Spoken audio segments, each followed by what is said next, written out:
¿Qué tal, chicos? El día de hoy vamos a hablar sobre la transducción y el procesamiento de información auditiva. Hasta ahora hemos cubierto dos grandes modalidades sensoriales, que es el sistema somatosensorial y el visual, y ahora nos vamos a enfocar en una modalidad sensorial que nos permite relacionarnos de otra forma con nuestro entorno, que es el sonido. El sonido nosotros lo podemos definir como un fenómeno mecánico que resulta de la compresión o rarefacción de un medio elástico. El medio elástico, que en este caso va a sufrir compresiones o rarefacciones, va a ser el aire. En general, el sonido va a viajar en el aire a una velocidad de aproximadamente 340 metros sobre segundo. Y nosotros vamos a querer captar el sonido a través de nuestro aparato auditivo.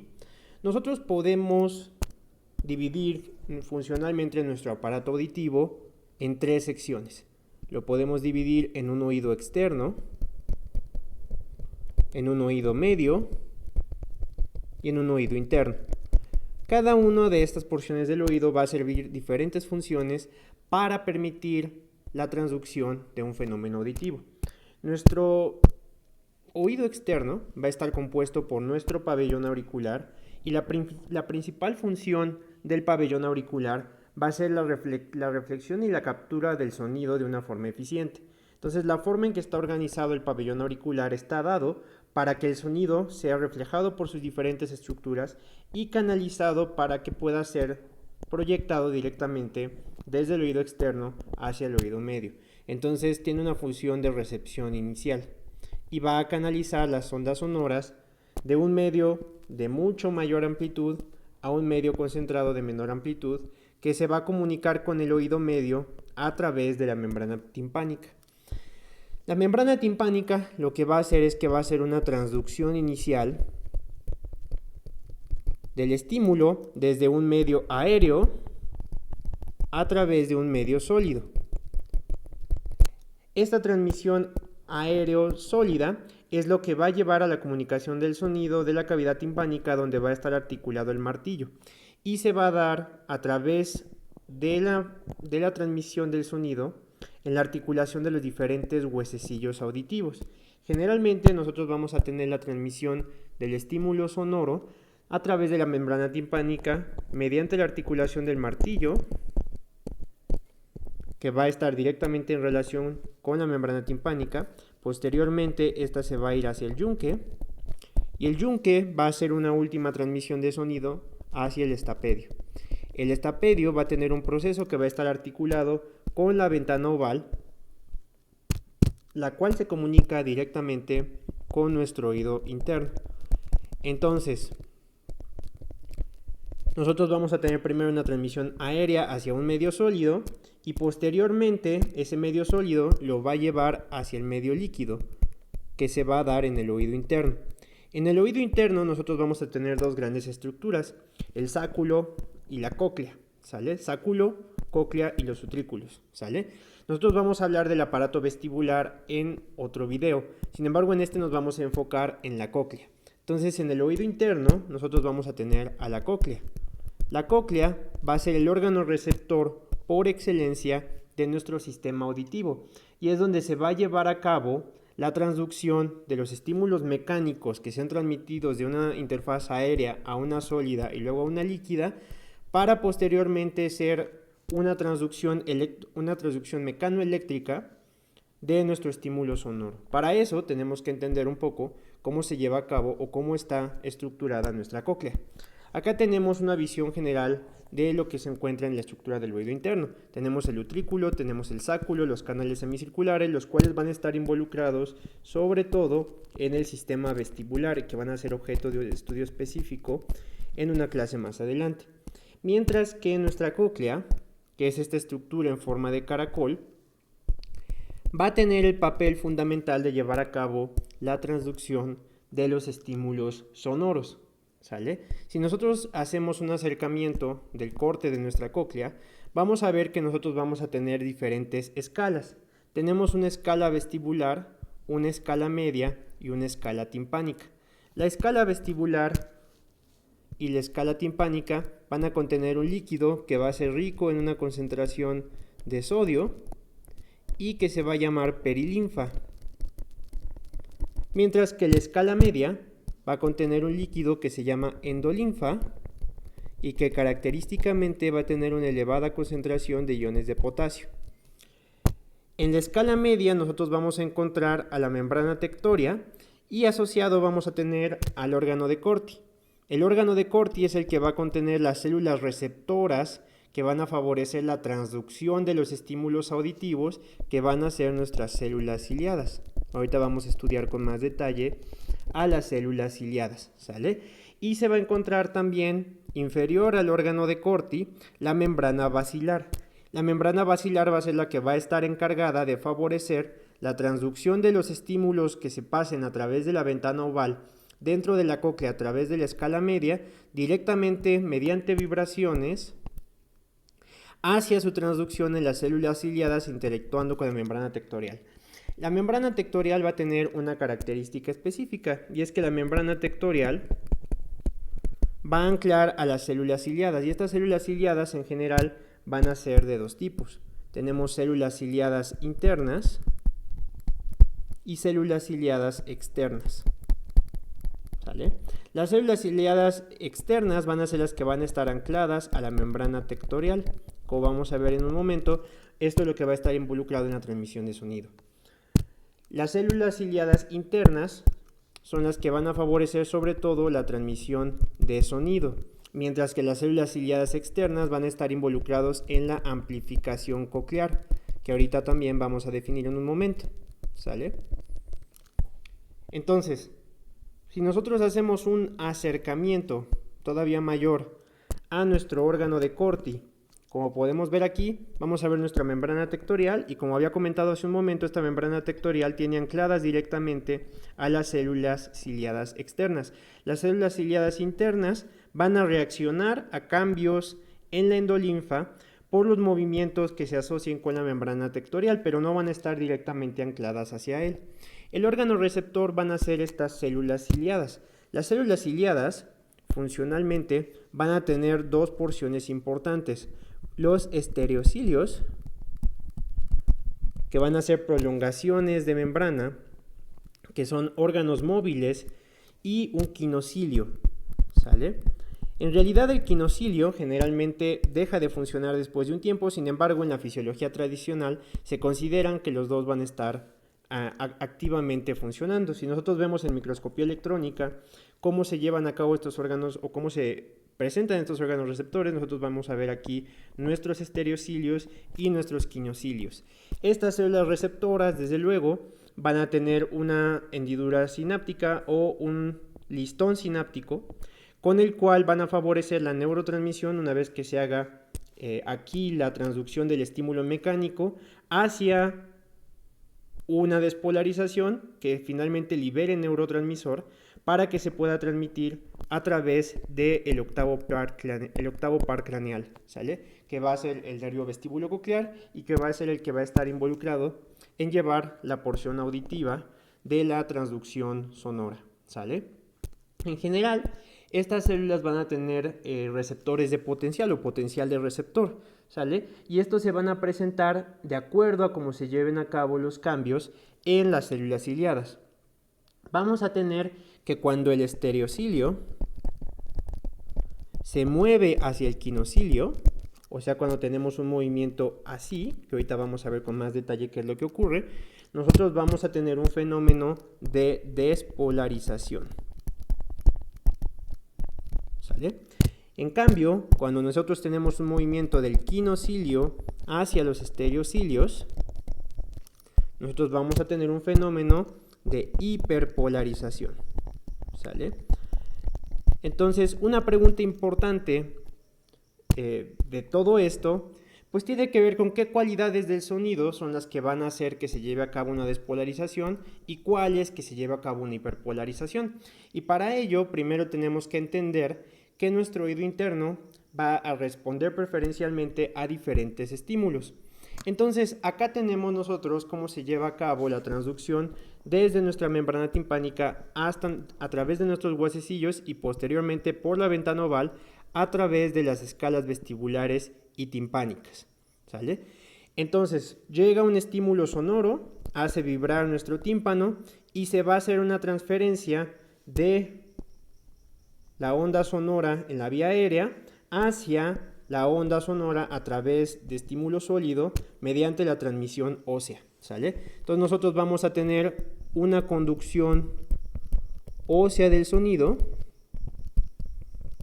y esta conducción ósea finalmente a través de la ventana oval va a favorecer la transducción del estímulo mecánico mediante el movimiento de la perilinfa y del endolinfa hacia una conducción líquida, ¿sale? De hecho, por ejemplo, el Ludwig van Beethoven lo que tenía es que esta articulación o este movimiento libre de los huesecillos se puede alterar por un fenómeno que se llama otoesclerosis. La otoesclerosis es un fenómeno donde los huesecillos van a sufrir una osificación o una esclerosis que va a impedir que se lleve a cabo una articulación correcta y una transmisión del movimiento. Esto puede ocasionar una pérdida de la conducción ósea y por lo tanto vamos a tener una hipoacusia de tipo conductivo que no se va a poder corregir de otra manera. Cuando se fibrosa el tímpano, por ejemplo durante la inflamación en una otitis media, también vamos a tener una hipoacusia de tipo conductiva, ¿sale? Una vez que se transmite el estímulo hacia las escalas vestibulares y timpánicas de nuestra cóclea, nosotros vamos a tener que la forma en que vibra nuestra membrana basilar va a ser distinta. Entonces la membrana basilar va a tener dos partes funcionales. Una parte que va a estar muy cercana a la base y una parte que va a estar muy cercana al ápex o al helicotrema, ¿sale? Entonces, en la porción que está cercana a la base, vamos a tener algunas características histológicas distintivas. La membrana basilar en este punto va a ser más delgada en cuanto a que va a tender a ser menos ancha y va a ser más, de hecho, mejor le voy a llamar más ancha y menos ancha para que manejemos otro criterio. Entonces, en este punto va a ser menos ancha, mientras que en el ápex se va a volver más ancha. Entonces, conforme nosotros avanzamos, la membrana basilar se va a ir volviendo cada vez más ancha, ¿sale? Por otro lado, además de que va a ser menos ancha, va a ser más gruesa, ¿sale? Entonces va a ser menos ancha, pero va a tener un grosor distinto. Entonces noten que aquí, aunque es menos ancha, es más gruesa con respecto al ápex, ¿sale? En la cual va a ser más ancha, pero es menos gruesa con respecto a acá. Entonces estas diferencias donde nosotros tenemos que por un lado tenemos que es menos ancha pero más gruesa y por otro más ancha pero menos gruesa, va a vibrar a diferentes frecuencias esta membrana basilar. De tal suerte que en la base se van a hacer vibraciones, sobre todo de estímulos de alta frecuencia. Entonces los estímulos de alta frecuencia o estímulos de tipo agudo se van a dar sobre todo en la base de la membrana basilar, mientras que los estímulos de baja frecuencia se van a dar sobre todo en el ápex y van a ser las frecuencias más graves, ¿sale? Entonces esta membrana basilar va a tener una organización que se le llama organización tonotópica, donde conforme nosotros avanzamos a lo largo de nuestra membrana basilar, nosotros vamos a tener que la onda de sonido la va a hacer vibrar en diferentes puntos. Entonces, cercano al ápex, nosotros vamos a tener los sonidos de baja frecuencia. Entonces aquí tenemos uno de 100 Hz. Y cercano a la base, nosotros vamos a tener sonidos de alta frecuencia.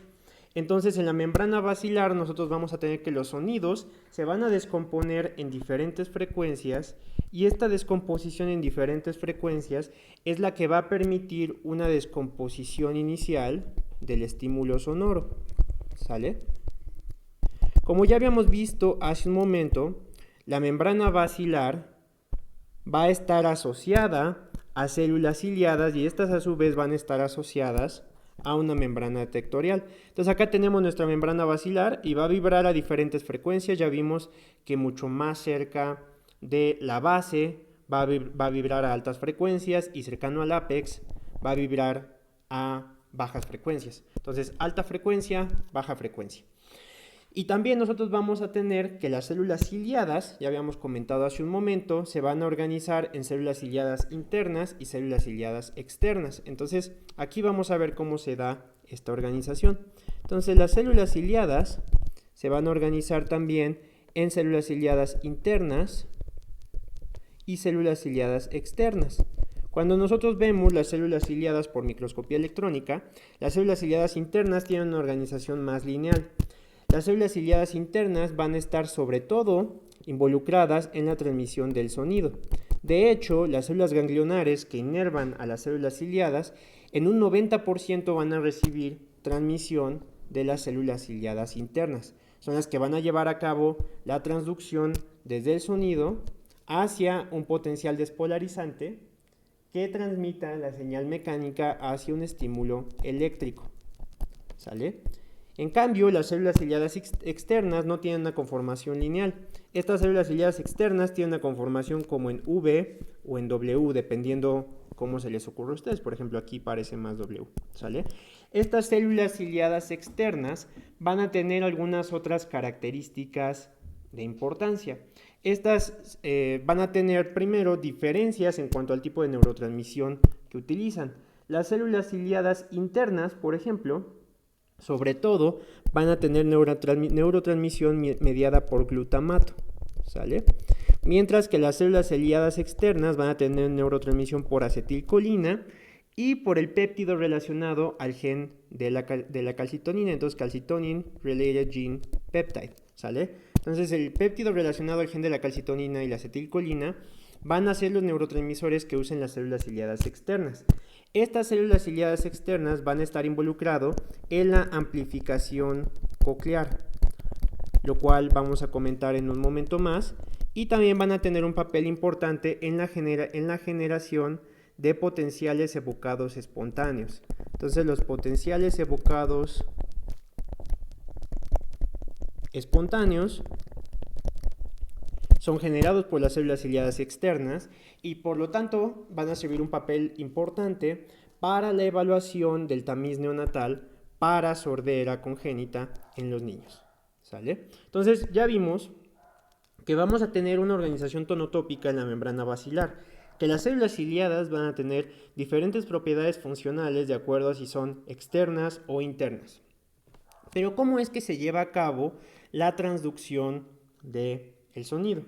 Pues bueno, habíamos hablado hace un momento que nosotros tenemos diferentes niveles de vibración en la membrana basilar dependiendo de la frecuencia con la que se presente. Si es una membrana basilar cercana a la base, va a vibrar a altas frecuencias. Si es una membrana basilar cercana al ápex o al helicotrema, va a vibrar a bajas frecuencias, ¿sale? Entonces, esta vibración que nosotros vamos a percibir, por ejemplo, aquí en un cambio, aquí está en reposo, aquí está vibrando hacia arriba y aquí está vibrando hacia abajo, va a transmitir el movimiento a través del acoplamiento que existe de las células ciliadas externas con la membrana tectorial. Entonces, la vibración de la membrana basilar se va a transferir a través del acoplamiento de las células ciliadas externas con la membrana tectorial, ¿sale?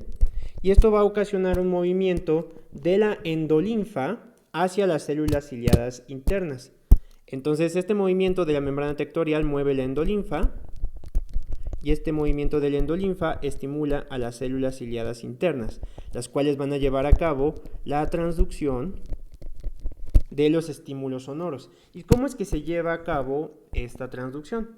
Pues bueno, si nosotros hacemos un acercamiento, vamos a ver a nuestros estereocilios y a nuestros quinocilios. Hace un momento habíamos comentado que cuando nosotros llevamos nuestros estereocilios hacia nuestro quinocilio, nosotros vamos a tener una despolarización. Cuando nosotros llevamos nuestro quinocilio hacia nuestros estereocilios, nosotros vamos a tener una hiperpolarización.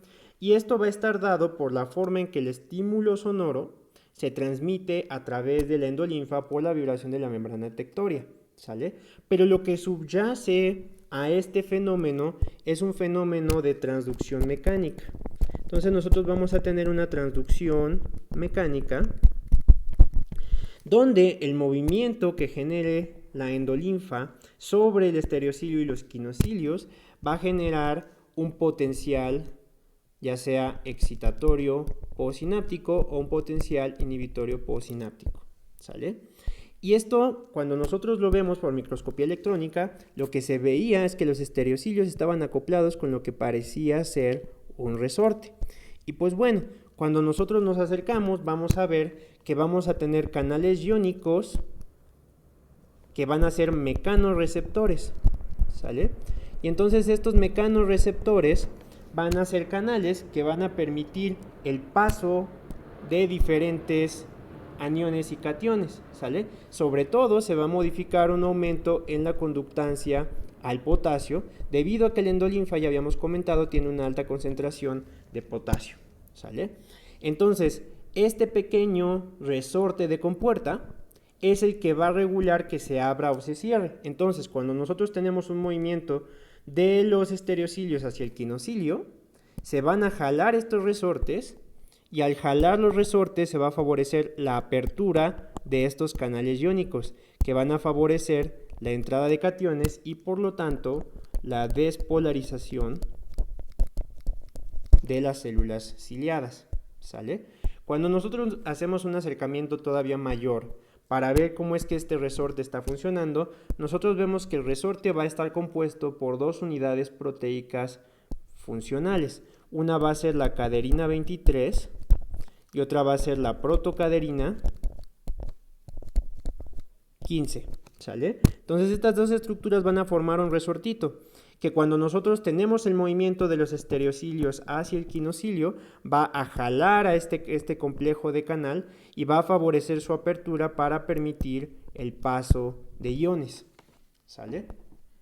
Ahora ustedes seguramente han notado cuando están en un lugar muy ruidoso que eventualmente ustedes van a dejar de oír los ruidos que no les importan. Cuando los receptores auditivos dejan de transducir sonidos que no son funcionalmente importantes, se presenta un fenómeno que se conoce como adaptación. La adaptación de los receptores auditivos tiene propiedades importantes y esto va a estar modulado por la tensión de los resortes de compuerta. Entonces nosotros vamos a ver que los resortes de compuerta se van a modificar en su posición y entonces esto va a aumentar o disminuir la tensión de este resorte. Quienes modulan la tensión de los resortes de compuerta, se han identificado dos moléculas importantes que están involucradas. Una de ellas es la miosina 1C y la otra es la miosina 7A. Si ustedes recuerdan, la miosina es una molécula que favorece el gasto de ATP y a través del gasto de ATP funciona como un motor que va a modificar la tensión de este resorte de compuerta y por lo tanto va a modificar su adaptabilidad. Entonces aquí tenemos nosotros un esquema de cómo se lleva a cabo la adaptación de los receptores de los estereocilios en las células ciliadas a través de la modificación de la miosina. Entonces acá tenemos un estímulo basal y se empieza a presentar la estimulación, ¿no? Eso jala los resortes de compuerta, abre nuestros canales iónicos, permite la entrada de calcio y de potasio, favoreciendo la despolarización. Pero si este es sostenido, eventualmente, aquí podemos ver representado en verde, y como se puede ver aquí, esta es la miosina, ¿sale? Entonces estos motores de miosina se mueven hacia abajo, y esto disminuye la tensión sobre los resortes de compuerta.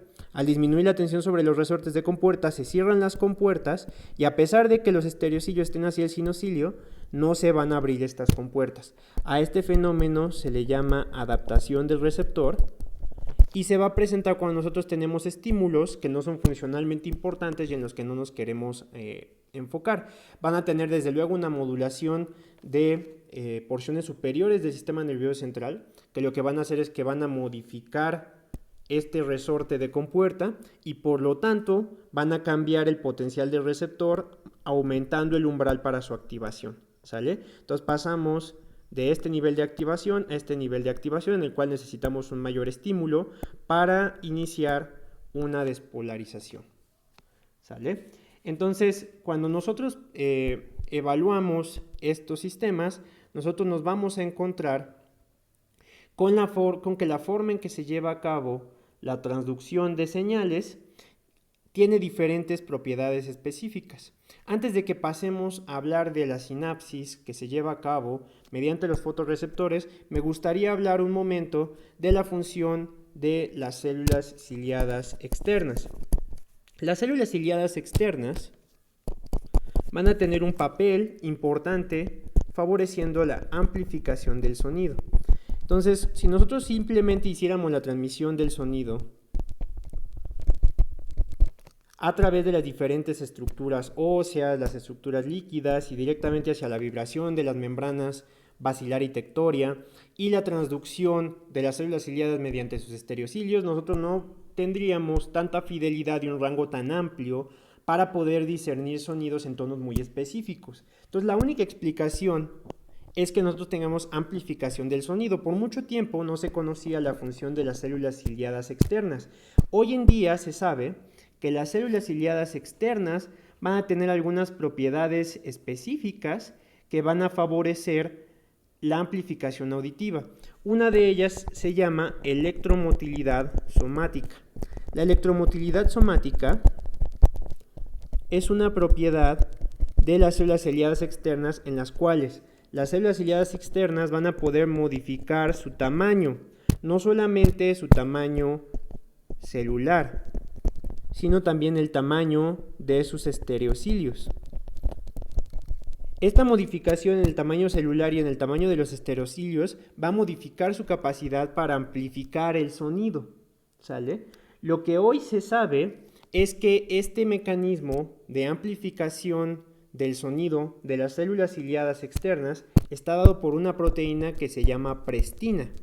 Y la prestina es una proteína sensora de cloro que cuando se presenta una estimulación de las células ciliadas externas se modifica un cambio por electromotilidad somática en el tamaño celular y en el tamaño de los estereocilios que va a modificar la capacidad ya sea para amplificar o disminuir la amplificación del sonido. Otra función propuesta que se ha dado para las células ciliadas externas es que sirven para proteger al oído cuando los estímulos auditivos son grandes. De hecho, se ha visto que existen aferencias desde núcleos superiores que se van directamente hacia las células ciliadas externas, cuya función es reducir la sensibilidad de las células ciliadas externas y por ende modificar la amplificación del sonido. Entonces también va a servir para proteger al oído de estímulos que sean bastante importantes. ¿Sale? Ahora, ya nada más para terminar, vamos a platicar brevemente de cómo se llevan a cabo las sinapsis de nuestras células ciliadas. Estas células ciliadas van a tener como característica importante que van a tener sinapsis de tipo listón. Si ustedes recuerdan la clase de la fototransducción, la sinapsis de tipo listón tiene la propiedad de que no requiere que se genere un potencial de acción para liberar el neurotransmisor, solamente requiere de que se lleve a cabo una despolarización. ¿Sale? Entonces la despolarización es suficiente para favorecer la liberación del neurotransmisor. Otra propiedad importante que tiene la sinapsis que ejercen las células ciliadas con las fibras ganglionares del octavo par craneal es que van a presentar una liberación tónica de neurotransmisor. Esta liberación tónica de neurotransmisor hace que nosotros podamos hacer que las células ciliadas respondan en un margen de tiempo sumamente corto y que por ende puedan tener cambios importantes cuando se presente un estímulo auditivo. Por otro lado, estas células, debido a que tienen una alta permeabilidad al potasio, van a tener una alta tasa de disparo y por lo tanto van a favorecerse sus despolarizaciones de manera sistemática para poder llevar a cabo una sinapsis rápida. ¿Sale? Entonces, nuestras células ciliadas internas son las que van a llevar el 90% de la información auditiva directamente hacia los núcleos cocleares, ¿sale? Sin embargo, ya se ha cambiado un poco la forma en que nosotros entendemos la transducción sensorial, donde siempre se pensaba que todo lo que se hacía era mandar aferencias. Hoy se sabe que, por ejemplo, el complejo libar superior, que vamos a estudiar con más detalle, en el procesamiento neurológico de la información auditiva, proviene del complejo olivar superior y puede modular a las células ciliadas internas y a las células ciliadas externas. A las células ciliadas externas lo hace para proteger la amplificación de sonidos que sean sumamente fuertes y que puedan dañar al oído. Pero también va a modular a las células internas para acoplar, por ejemplo, a los oídos de cada lado para que puedan escuchar de la misma forma y para también reducir el umbral de activación o aumentarlo dependiendo de si estamos lidiando con un sonido más pequeño o más grande, ¿sale? Todas estas células ciliadas van a hacer sinapsis directamente hacia fibras del ganglio espiral y este ganglio espiral lo va a llevar posteriormente hacia nuestro octavo par craneal que lo va a dirigir hacia los núcleos cocleares, como lo vamos a ver más adelante en el proceso neurológico de la información auditiva. Con esta parte entonces cubrimos la forma en que se lleva a cabo la transducción de los estímulos sonoros y vamos a platicar en la siguiente parte de cómo se lleva a cabo el procesamiento neurológico de la información auditiva. Muchas gracias, chicos.